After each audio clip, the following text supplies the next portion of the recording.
Sir मैं सबसे पहले आपका परिचय जानना चाहूंगा। मेरा नाम तो सलीम मियां है। मुझे मुन्ना भाई के नाम से मेरी एक पहचान है जी।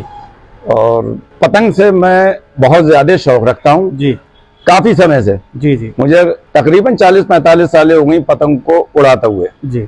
और इंडिया लेवल के जो जितने भी टूर्नामेंट होते हैं, फेस्टिवल होते हैं, उसमें मेरी उपस्थिति होती है वहाँ जी। मेरे पास उसके कुछ इनामात भी हैं, कुछ ट्रॉफी भी हैं, सर्टिफिकेट भी हैं। बाकी इसके जो भी नियम और कानून हैं जी उससे मैं वाकिफ हूँ और मैं जानता भी हूँ सब इसमें।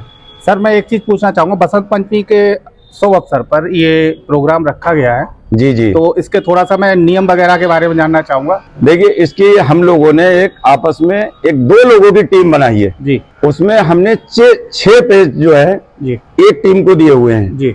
जो टीम पहले 6 पेज काटती है जी वो आगे बढ़ा दी जाएगी, वो क्वालिफाई कर जाएगी। अच्छा। जो टीम पहले से 6 पेज कट जाती है जी वो टूर्नामेंट से बाहर हो जाएगी। ध्रुव भाई मैं आपसे पूछना चाहता हूँ, आज की ये प्रेस कॉन्फ्रेंस किस उपलक्ष्य में रखी गई है और क्यों रखी गई है?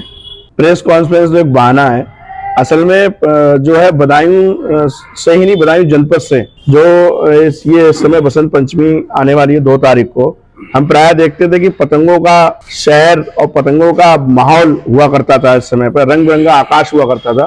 प्राय पतंग जो है विलुप्त सी होती जा रही है। लेकिन उसी संदर्भ में दूसरी ओर ये भी मैंने पाया कि आप सभी भाई लोग जो बैठे हुए हैं, मुन्ना भाई हैं, आप हैं, नील भाई हैं, तमाम लोग, ये लोग बहुत दूर दूर तक पतंग के फेस्टिवल्स में जाके अपना प्रतिभाग करके आते हैं, लखनऊ, जयपुर, अन्य स्टेट्स में। तो मुझे ऐसा लगा कि बदायूं में पतंग है तो, लेकिन पुराने लोगों के साथ जीवित है, लेकिन नया युवा इससे बहुत कम जुड़ रहा है जी।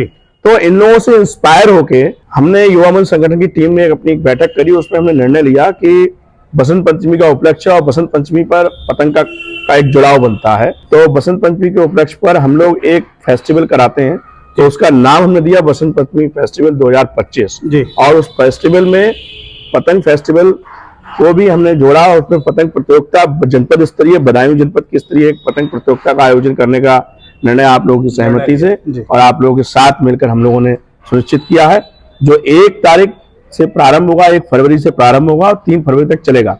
इसी के साथ साथ 4 तारीख को हम लोगों ने इसके फील्ड में एक छोटी सी दौड़ प्रतियोगिता रखी है, 1600 मीटर में बालक वर्ग में और 100-200 मीटर में बालिका वर्ग में जी। और दिनांक 5 तारीख को एक कार्यक्रम शतरंज प्रतियोगिता का रहेगा। शतरंज भी हमने मानते हैं कि इसका स्कोप बढ़ना चाहिए, क्योंकि बदायूं से विश्व चैंपियन बने हैं जी। और भारत में भी इसका बहुत इस समय स्कोप है जी। तो लास्ट में अंतिम दिन 5वें दिन 6ठे दिन हमने एक युवा सांसद कार्यक्रम रखा है। उसमें यातायात जागरूकता, सड़क दुर्घटना जागरूकता, तमाम विषयों पर हमने अधिकारियों को आमंत्रित किया है। तो वहां पर युवाओं के साथ एक संवाद, युवा संसद संवाद कार्यक्रम रहेगा जी। उसमें और अंत में उसी दिन पुरस्कार वितरण समारोह रहेगा। तो ये एक छोटी सी रूपरेखा है, एक प्रयास है कि इसको हम जीवंत करें और आगे तक बढ़ा के ले जाएं। और वर्तमान में अभी पतंग फेस्टिवल का जो आयोजन हो रहा है उसको, उस पर हम लोगों ने मंत्रणा करी है कि भविष्य में हम लोग आगे चलकर पतंग फेस्टिवल को बड़े स्तर पर राष्ट्रीय प्रतियोगिता, एक नेशनल प्रतियोगिता बदायूं जनपद में कराने का हम लोगों का मन है। बस इसी विचार और मंथन के साथ हम लोग आपके साथ जुड़े।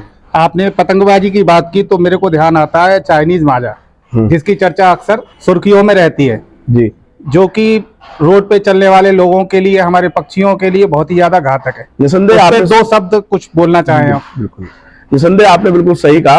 पहले तो मैं आपका शब्द ही क्लियर कर रहा हूँ जी, वो भी मुन्ना भाई ऐसे मुझे प्रेरणा मिली है जी। पतंगबाजी शब्द ही नहीं होता कोई, बाजी जो शब्द है जी वो एक तरीके का जुआ है जी। तो हम पतंगबाजी करा ही नहीं रहे हैं जी। और पतंगबाजी जब नहीं हो रही है, पतंग जागरूकता फेस्टिवल है ये, यस। और उसको हमने प्रतियोगिता का रूप इसलिए दे दिया है कि लोगों में इसकी प्रतिस्पर्धा बढ़े जी। रही बात चाइनीज माजे की, चाइनीज माजे का हम भी विरोध करते हैं। आप चाइनीज माजे की बात कर रहे हैं, हम चाइनीज माल का विरोध करते हैं जी। हमने चाइनीज माल का खूब पुतला फूका है, संगठन विरोधी है चाइनीज माजे का और चाइनीज सामान का भी। सर सबसे पहले मैं आपका परिचय जानना चाहूंगा। जी, मुझे सुनील कहते हैं और पतंगबाजी से थोड़ा सा तारुफ रखता हूँ। इसमें ये चाइना के विरोध में ही कॉटन मांझे का एक फेस्टिवल कराया जा रहा है, जिससे इसकी जागरूकता हो थोड़ी बहुत ये प्योर कॉटन मांझा क्या होता है या डोर क्या होती है, इसके संदर्भ में हम लोगों ने फेस्टिवल रखा है ताकि बच्चे लोग जो है चाइना की तरफ को ना जाएं। सुनील जी, आज का युवा जो है जी वो पतंग की दुनिया से कहीं दूर होता जा रहा है। जी और मैं आपको पर्सनली जानता हूँ, जी। आपका पतंग के प्रति जो प्रेम है जी वो बहुत ही ज्यादा है, बहुत ही अत्यधिक है कहना चाहिए। एक तरीके से कह सकते हैं कि हम पागलपन। जी जी। तो मैं चाहूंगा थोड़ा सा युवाओं के लिए आप किस तरीके से जोड़ना चाहेंगे पतंगबाजी में? देखिए, एक तरीके की पूरी कसरत है ये। आंख, हाथ, पैर, मुंह, जुबान सब चीज चलती है, जी। इससे बड़ी कसरत नहीं मानते हम लोग। जी, फिटनेस के तौर पे इसको देखा जाए, शौक है थोड़ा सा, बस चाइनीज से बच के इसको किया जाए। धन्यवाद।